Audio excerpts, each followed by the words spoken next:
வணக்கங்க ஐயா. வணக்கங்கம்மா. ஐயா இன்னைக்கு என்னங்க ஐயா பார்க்க போறோம்? இன்னைக்கு என்ன பார்க்க போறோம்னா, நான் வந்து தென்மேற்கு பருவமழை பத்தி ஒரு அறிக்கை விட்டிருந்தேங்க. அது என்ன டேட்ல விட்டிருந்தேன்னா 1/4/2024ல ஒரு அறிக்கை விட்டேங்க. எந்த அளவுக்கு தென்மேற்கு பருவமழை சிறப்பா இருக்குன்னு சொல்லி நான் சொன்னேங்க.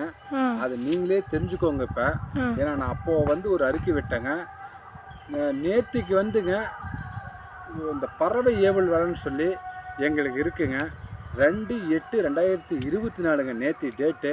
அப்போ வந்து எங்களுக்கு இந்த பறவை ஏவல் வரலன்னு சொல்லிங்க நாங்கள் அந்த பறவை வந்து எங்களுக்கு வந்து ரொம்ப சிறப்பாக இருந்ததுங்க போனது. அதை வச்சு நான் இப்போ என்ன பேச போகிறேன்னாங்க, காற்று மழை ஓவராக வரப்போகுதுங்க. காற்று அதிமிக காற்று வரப்போகுதுங்க. தயவு பண்ணி இந்த ஆடு மாடு வச்சுருக்கீங்கெல்லாம் மரத்துக்கடியில் கட்ட வேண்டாம்.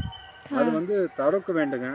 ரெண்டாவது என்னென்னா, மரத்துக்கடியில் யாரும் தங்க வேண்டாம். மூணாவது